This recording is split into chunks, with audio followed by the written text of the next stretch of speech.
Okey, bismillahirrahmanirrahim. Macam biasa awak-awak goreng bawang dahulu sampai dia lunyah. Hari ni kita boleh 3 resep ni Aku pandai asyik. Setara ni luluh dah. Kita letak salt pepper lah.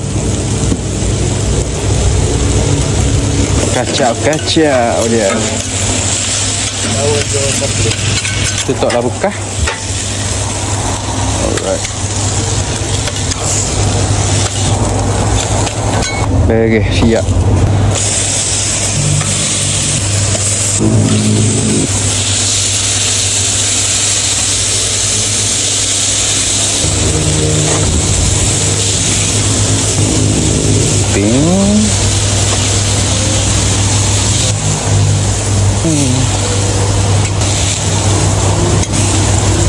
Bismillah.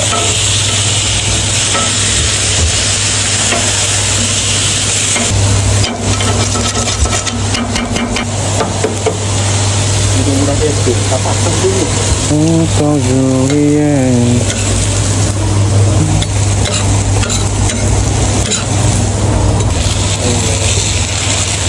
Akak lu cheese stick bodoh. Smoke kecil.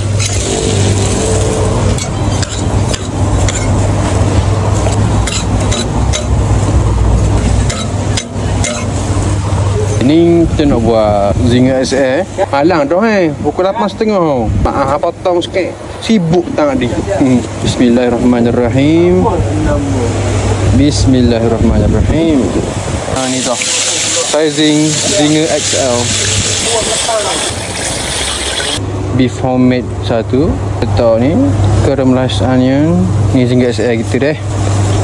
Zinger XL 2. Beef homemade tak ambuh sayur. Crispy zinger tak ambuh sayur. Ni zinger biasa. Ni zinger SL 2 lianda saiz dia deh. Atas ayam kita akan letak cheese keping. Ini zinger SL kita kawan, RM9 sahaja. Okay, lepas tu untuk burger free yang telah aku janji tu bila cukup 10,000 follower tu, insya-Allah minggu depan kita akan buat. Hari apa tak pasti ya, hari apa minggu depan apinya sebab minggu ni kita sedang nak buat asa kot. Minggu depan insya-Allah kita akan buat Dan burger tu limit 1 seorang. Tak kisah bayar program pun.